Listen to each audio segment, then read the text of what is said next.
voice that told you you can't. Every shadow tried to block your chance, but you got dreams, a fire, a plan. It's time to lead, time to stand. Stand tall, no chains can hold you. Your heart's alive, the truth will show through. No turning back, it's your hour. This is your time to take back your power. Step into your power, don't look away. This is your rise, your brand new day. You're unstoppable, unshakable. Nothing can break your soul today. Step into your power, let the world see the strongest version of you and me. Step into your power, take your space. You're enough, you're bold, you're full of grace.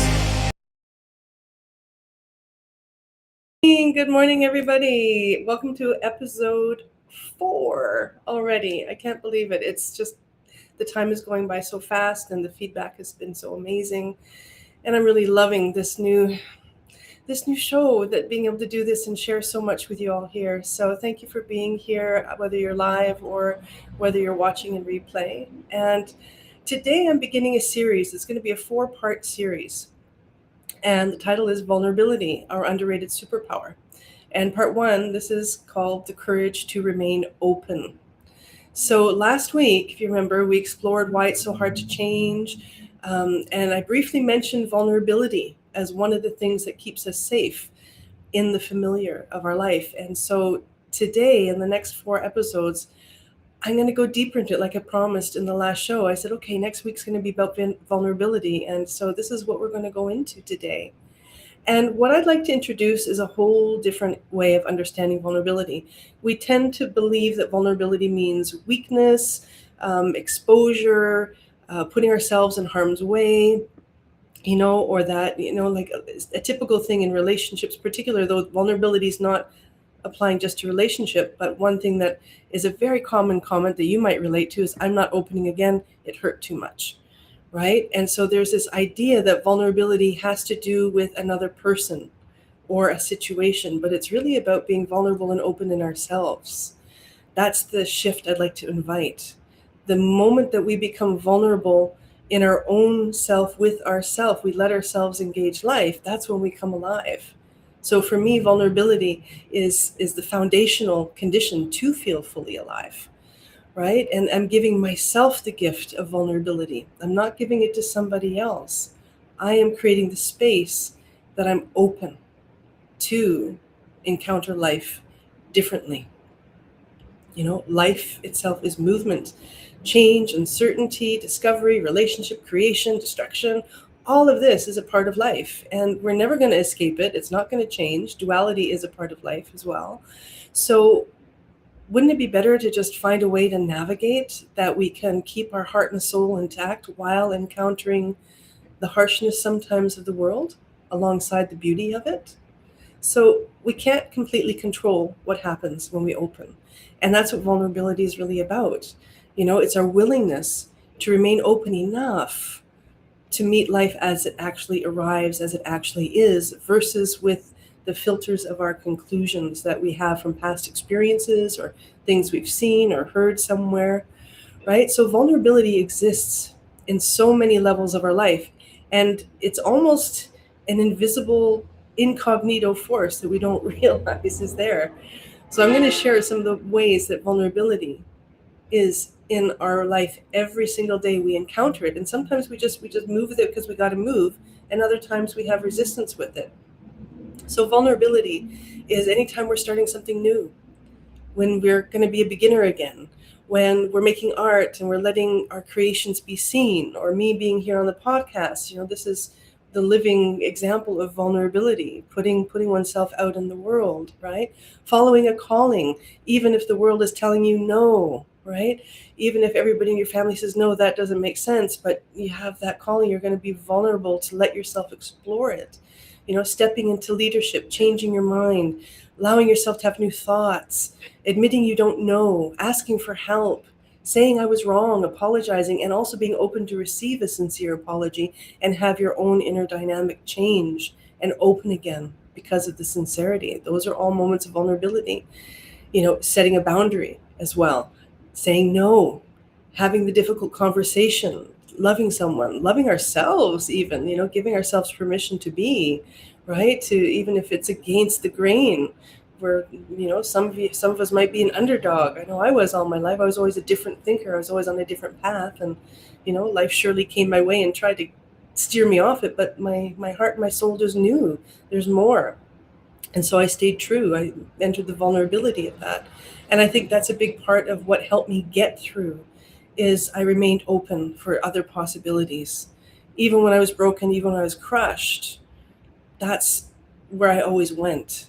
And that's what I like to introduce as a possibility to you, to encounter challenge and loss and pain and all of these things with a little bit of a different angle of perception. Because when we just shift our perception 0.001 degrees, we end up somewhere completely different if we're in a boat, right? So my invitation today is take a deep breath. How is the fear of being vulnerable and open to something new limiting your capacity to live, to love, to create, to come fully alive in this life, alongside all the challenges and the pain and the things that are part of life? Nobody is exempt of it. So take a deep breath with that. Another place vulnerability is affecting us too is, when we begin after a disappointment, walking down into the unknown. So take a deep breath. And I'm just going to invite you to do a few of those breaths and really tune into a place in your life where you've created such a conclusion that there's nothing new is able to get in. And just sit with it. You don't have to change it. Just observe. Where do I limit the possibilities versus expand them? And of course, that's what this podcast is also about, expanding possibilities. And vulnerability is at the foundation of that. And if you think of all of these things that I just labeled and named, where vulnerability shows up in our life, there's a commonality there. And what it is they all require us to encounter something that we cannot completely predict or control. So certainty is one of our main survival needs. And one of the ways we attain that certainty is through, our prediction machine of our nervous system and our mind, of being able to say, well, I know this, so I don't need to think about it anymore. Or I've done that and I'm not doing that anymore. And through those limiting filters, we think we're predicting and controlling and safe in that predicting and controlling and certainty, but we're actually not. We're limiting our life. So real vulnerability is like being wide open and saying, okay, I don't know how someone will respond. We don't know whether the creation that we have in our mind and our vision will actually be able to flourish and come to life, right? We don't know what we'll discover about ourselves when we take that step, when we take that new job, when we do something that we've never done before. But that's exactly where the juice of life is. It's in that friction between the known, the unknown, and the known.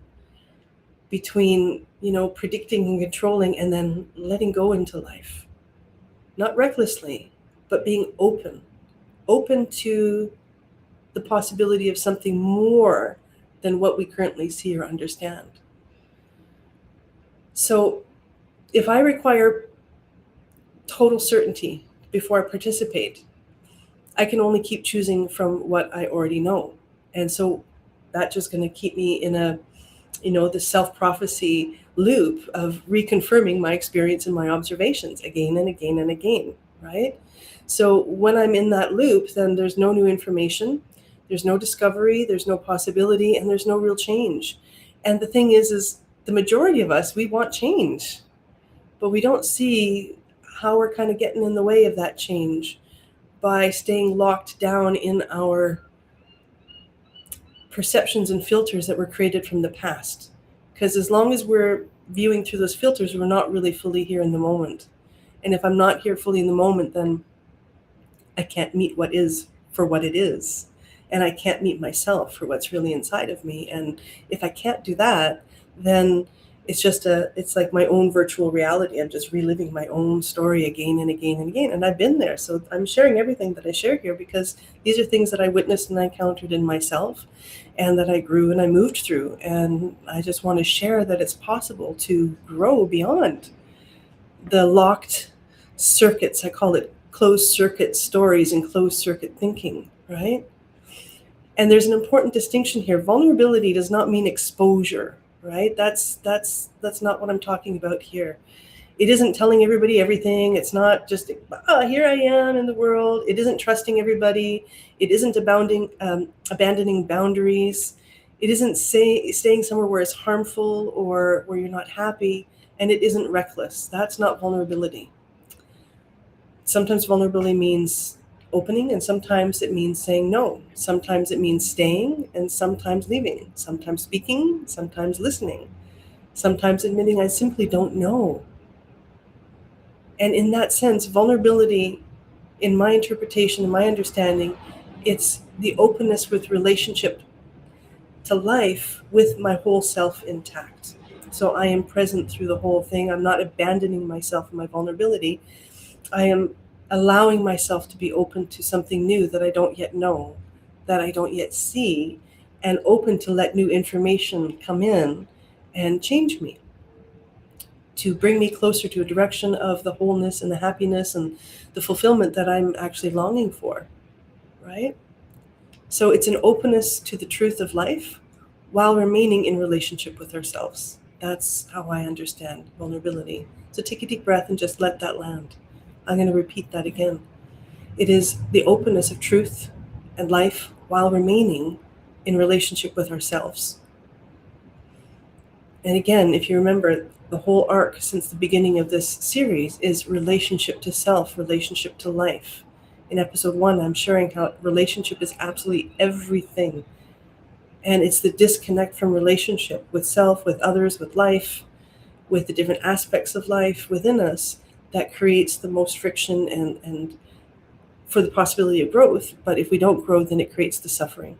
And it creates the endless cycles that, of waking up at 3 a.m. and worrying and crying and been there, done that, right? But we have to come to a point where if we want change, because nobody has to do anything, but if we're wanting change, then we need to come to a point where we're willing to lay down what we think we know and be vulnerable to invite something new in that can expand our awareness and our understanding towards greater wholeness and greater capacity to navigate the terrains of life, which are tough. It's not easy to be in this world. It's a world of beauty and it's a world of destruction and challenge. And like any warrior or adventurer or anything, we need to have the skills and the tool set to be able to navigate the various terrains in our life that are inevitable. Take a deep breath. And as I said in I think it was the first one, our biggest problem is we think we shouldn't have problems. We think we shouldn't have challenges that come up. And as uncomfortable as they are, but they also bring growth when we let them. So take a deep breath. And last week, I was talking about how the nervous system prefers familiarity. Familiarity gives us predictability. Vulnerability asks us to step beyond what we already know, though, not carelessly, but consciously.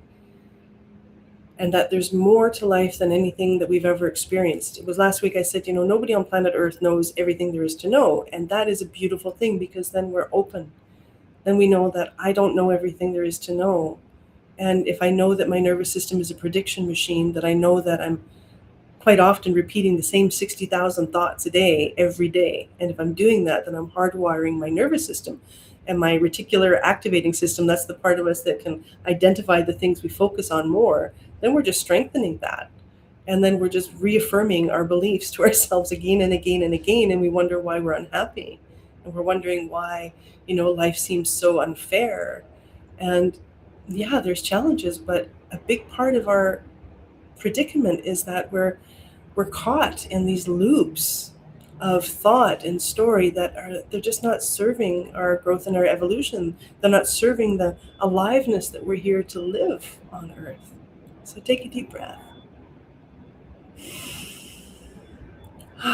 There's always more to life than we've experienced, more that we don't know, more than what I haven't experienced, and more possibilities than we can imagine. One of my thoughts is like there's more possibilities than there are grains of sand on earth. It all depends on where we're directing our attention, what doors open for us or what doors stay closed. So how I meet this moment either opens my relationship with those possibilities or it closes it. It's as simple as that. So one of my key ways of navigating as I was working through reclaiming my nervous system from traumas that had locked me in my stories was I started observing what happens in my body. And I would notice that when I would get caught in story, I would contract, I would tighten, my gut would clench, my toes would grab the floor. And then I learned, okay, so I need to interrupt that pattern. And so expansion is where there is truth. Even if truth stings at first, it still brings expansion. So I learned to listen to my body, letting me know moment by moment by moment, where am I coming from? When I would contract and tightness, I would investigate. Where is this coming from? Is there really a danger or a threat here? Is this my story? And how can I open my story, right? So we're building a relationship with possibilities, the possibilities to grow beyond where we are. And vulnerability is also refusing to make what I already know the boundary of what's possible. So I'm not making a conclusion. Sorry, I'm getting dry. I'm not going to live in a conclusion of my life. I'm going to live in the openness for what is waiting for me to discover within me. And just a few moments ago, I was talking about the closed circuit thinking. And this is what we all get caught in, to be predictable, to be certain, to stay safe. Something happens, we interpret it. We immediately qualify it. We immediately put a label and a story on it. And it's always going to be related to the past. And that's an important thing to realize. Every thought we have, it's related to something we've already experienced. It's not related to the unknown, right? And we interpret it. And then we conclude from that interpretation. I tried that, it didn't work. I was rejected, something's wrong with me. Being me is not safe. I failed, so I'm not capable. I trusted and I got hurt, trust isn't safe. This is just who I am. That's the comment that everybody says, and I used to say it too, but it's not, because you became who you are because of experiences of your past. And if who you are is creating an environment that makes you unhappy, then it's important to investigate that and see, well, okay, I'm not just who I am. I became who I am because of something. So let me get curious and find out what happened to me. Where did I lose a part of my spark? When did I stop trusting?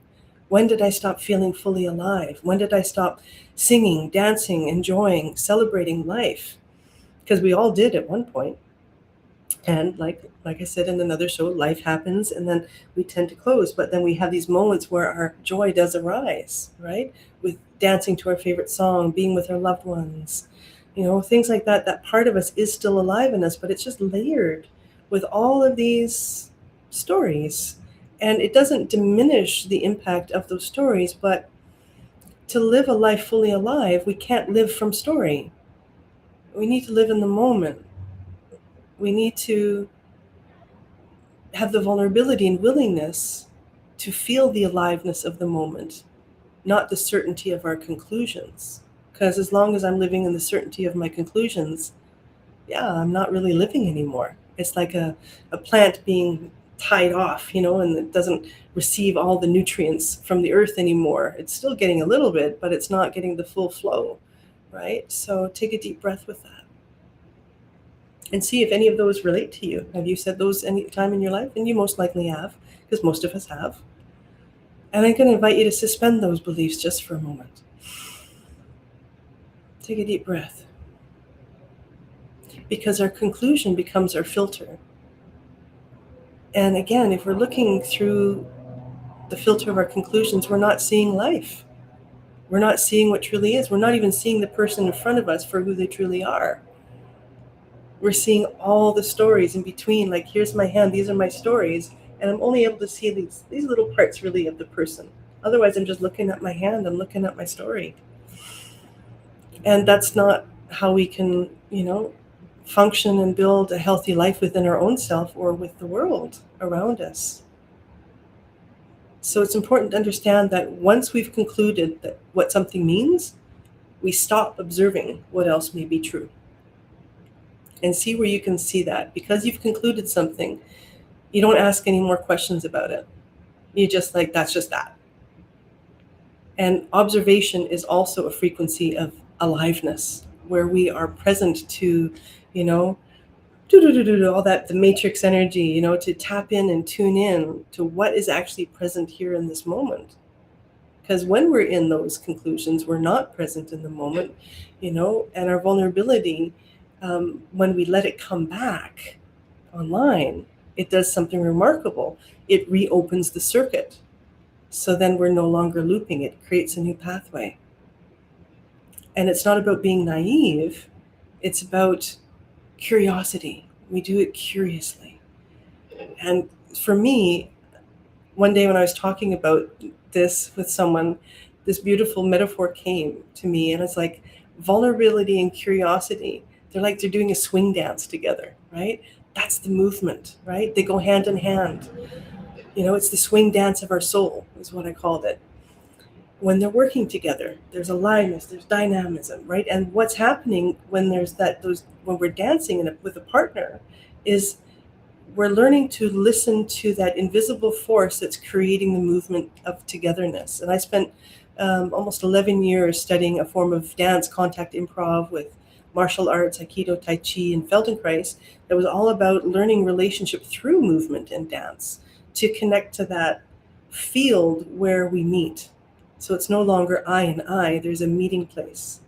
And we need to be vulnerable to be there. Because if I go into a dance and I'm thinking I know the steps and my partner's having another step, and then we're both sort of trying to teach each other our steps versus meeting how can our steps work together, then we're not going to meet, and it's going to be a struggling dance, right? So take a deep breath with that. So vulnerability says, I don't know what's happening next, but I'm willing to remain open. I'm willing to be fluid in my nature, to listen and adapt and move in accordance to what is moving in the field and in my body and in life in this moment authentically, not the movements of my stories that keep me stepping on my partner's toes, right? So curiosity answers the vulnerability with, I don't know, let's find out, right? And that's the dance. Right? I don't know what's going to happen next is vulnerability. And then curiosity is, okay, I don't know either, but let's go find out.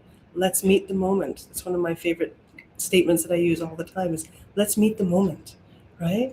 And that is the dance. Vulnerability creates the opening and curiosity creates the movement. And vulnerability loosens our grip on what we think we already know. And curiosity then is able to turn what we don't know and to ask, what else is there? What haven't I seen? What might life be showing me that I've got the blinders on to, that maybe I can remove those blinders and see a little bit more of what's in this room.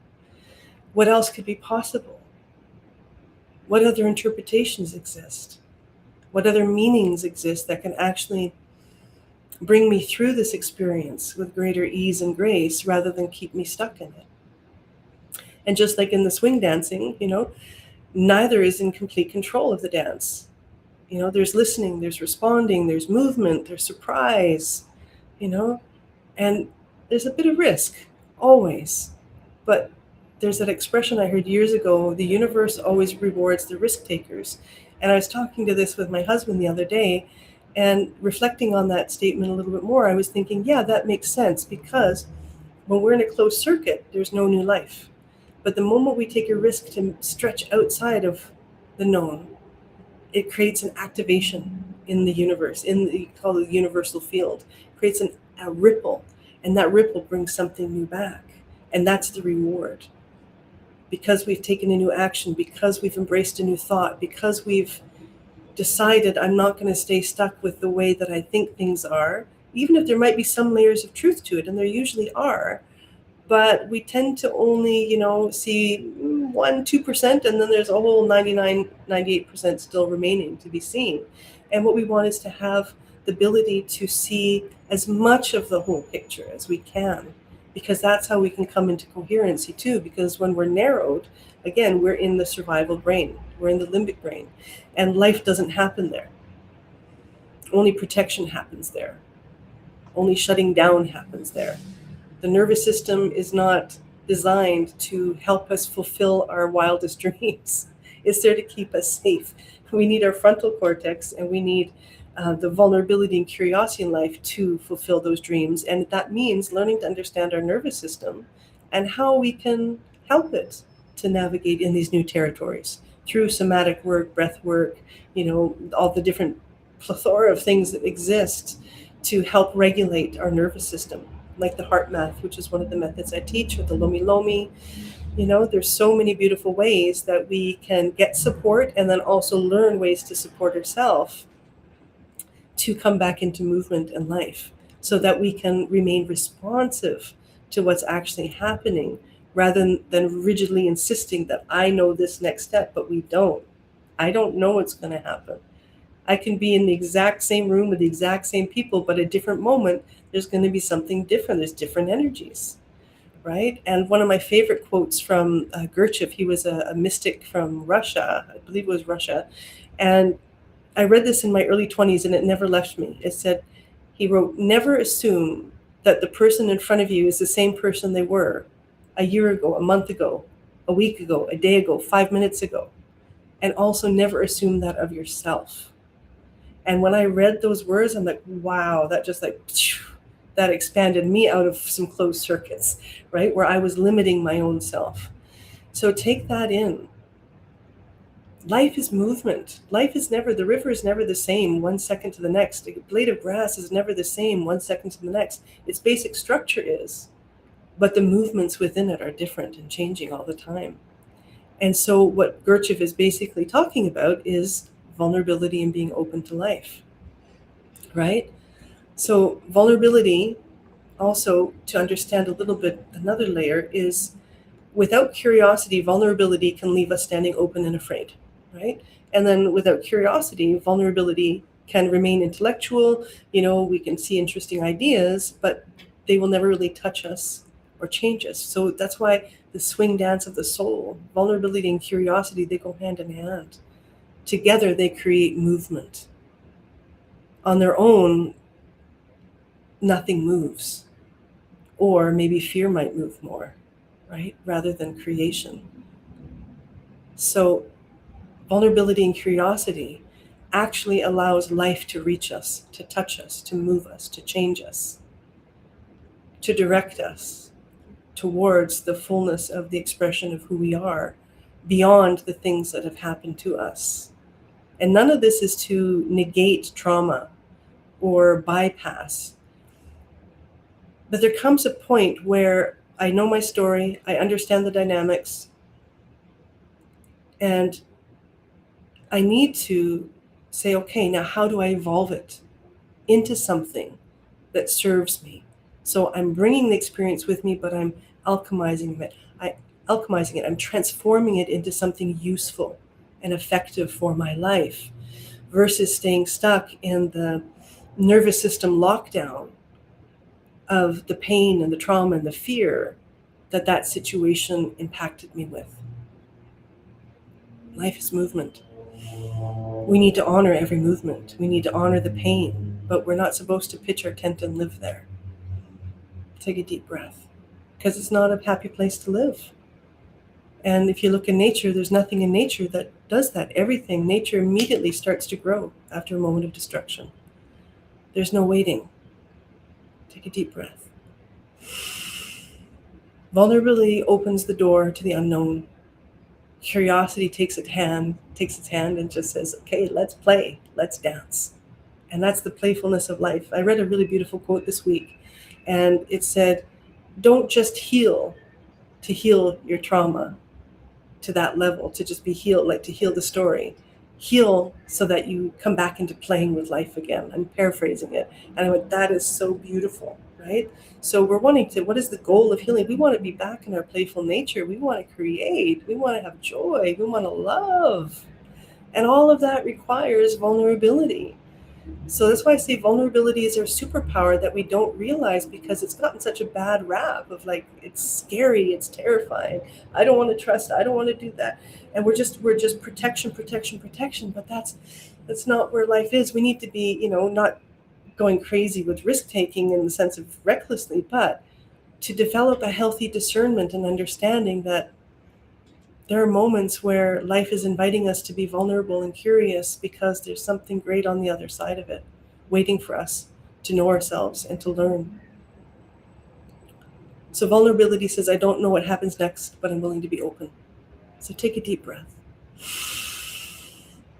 Curiosity says, let's see. And see how that lands with you. You might have some resistance to that. Yeah, but. And I invite you, okay, be with the yeah, but, and be curious about the yeah, but. I'm not trying to tell you to change everything about you, but just to be curious, to inquire. What else is there? Right?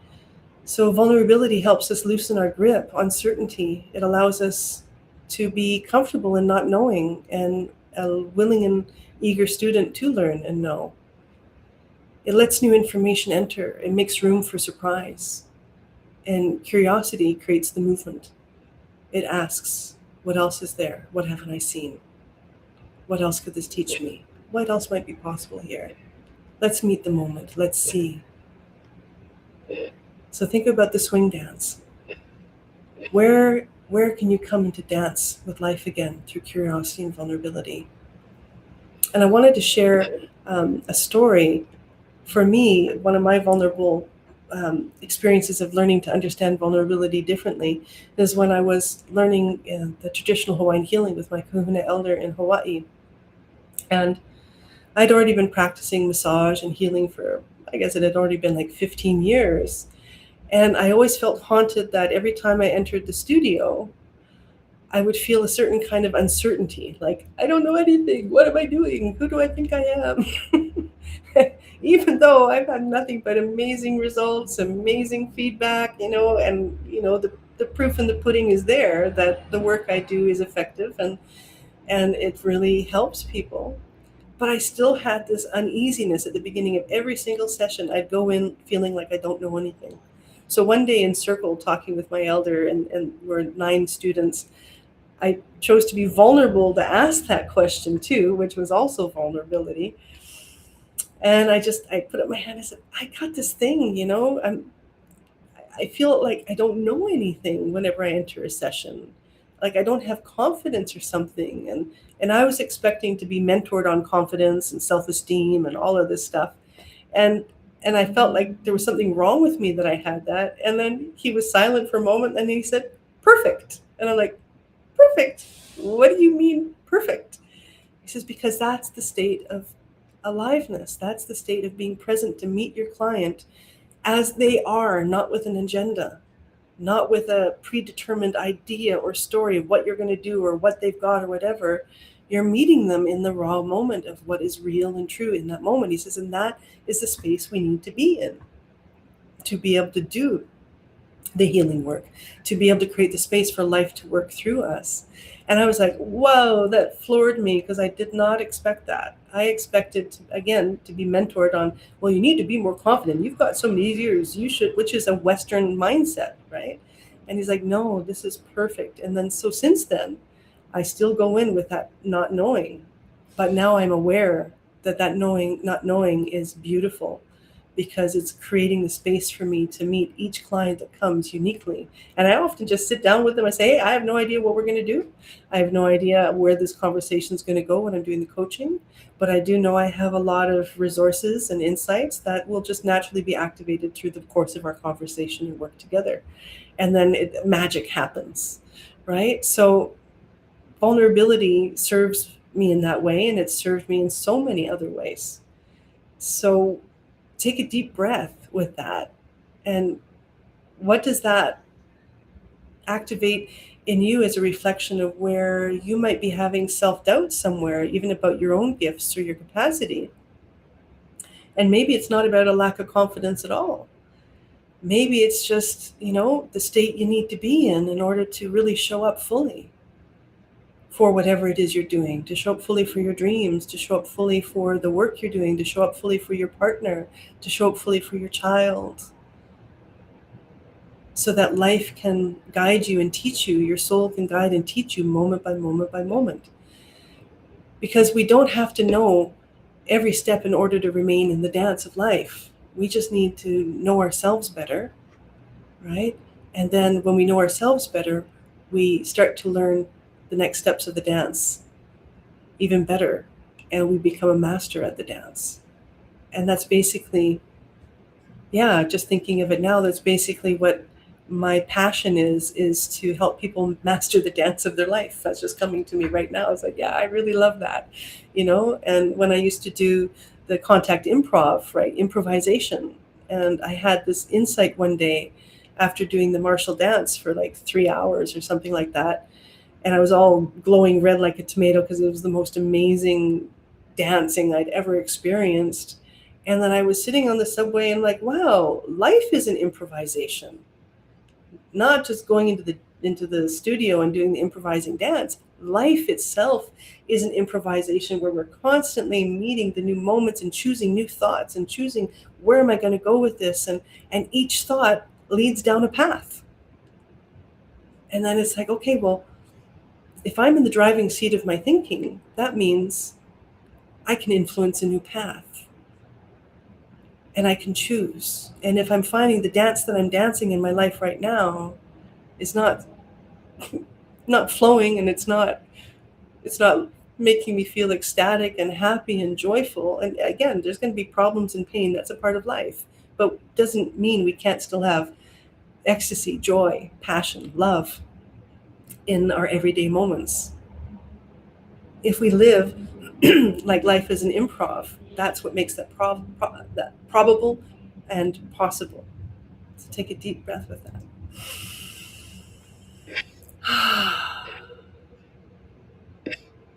And where is it that you might be holding yourself back with an idea that, your doubt is wrong? Maybe it's just an invitation to be open to something new, right? To begin to be open without imposing yesterday's answer on today's experience or yesterday's interpretation on this moment. So you can be available, you can be listening, you can be present, and you can be receptive to your own soul and to the moment that you're living in this moment. And then you can actually meet what's there. And then realize that it's never been a lack of mastery. It's just a part of the mastery process, and it's a part of the mystery. We've sort of erased the welcoming of the mystery. We want to know everything. And it's not possible. We won't know everything. To be vulnerable in those moments, to say, I don't know everything there is to know about why this situation happened, or why I'm seeing this happening in the world. I don't know all the details because I'm not God. I'm not the one that can see everything at all times. But I can see patterns, and I can be open to learn more. And the more that I'm open to learn more, then a lot of the conflict that we have in ourselves and with other people, it softens. And then there's movement. The dance can start to move in us again. So take a deep breath. And another key thought I wanted to deliver here today is understanding that wisdom requires vulnerability. We think wisdom is just the mind, and knowing, and that creates security. But wisdom requires vulnerability, because wisdom begins with the willingness to discover that there's more to know than what we presently know. We can't learn while we're defending every conclusion or our story. We cannot create while demanding certainty before beginning. We cannot truly meet another person if we've already decided who they are. And this happens in a lot of relationships, you know. Contempt builds because we think we know the other person, and so then we label the person with the key traits that we think they are that we dislike. And then we stop seeing the things that we like, and we stop seeing the whole person. And this is a key downfall for most relationships. We just stop seeing rightly. We focus too much on the things that separate. And next week is going to go more into relationship. And sometimes we do that as a preemptive strike to not have to feel vulnerable and feel rejected. So we're going to go into that next week. It's quite an interesting dance and dynamic that we have there. So be spacious in your thinking, be spacious in your heart, be spacious in your mind, right? And this week, I'm going to invite you as the Soul-Spectives of the week is to notice where certainty may have closed a door, the idea of certainty. It could be something about yourself. It could be another person, a relationship, an opportunity, a dream, a possibility, or just life itself, or something you've tried before, but it didn't work the first time. But maybe there is another time. Maybe it didn't work that time because there was something to learn through the failing of it so that you can succeed at it. So rather than resting with the failure, it didn't work, say, well, how can I make it work? What might there be for me to be able to make this a reality? So it's not about forcing yourself to change your conclusions, you know, and not to tell yourself you're wrong. It's not about manufacturing positivity. It's simply becoming present. Present enough that you can become vulnerable enough to reopen the circuit where it shut down prematurely, where it closed off possibilities. And just ask yourself, what else might be true here? What haven't I seen? What is there yet to be seen? What might become possible if I allow myself to step out of what I think I know, to learn more?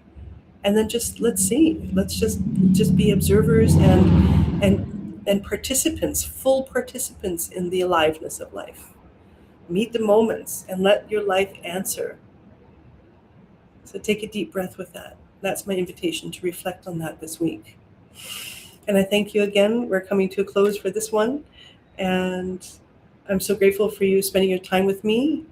And next week, we're going to continue about the vulnerability with relationships and where, you know, going deeper into what allows us to remain open even when something has hurt us, even when we feel heartbroken, how we can shift that into a momentum of knowing self and loving self and being actually more open to life rather than shutting down to life.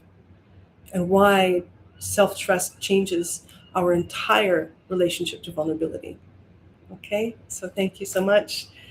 And again, as always, please stay curious, stay compassionate, and above all, stay in connection and loving relationship with yourself. And thank you. Bye. Bless your week. Step into your power, feel it rise. No more hiding, no more compromise. You're the light, you're the spark, burning bright. This is your moment, this is your life.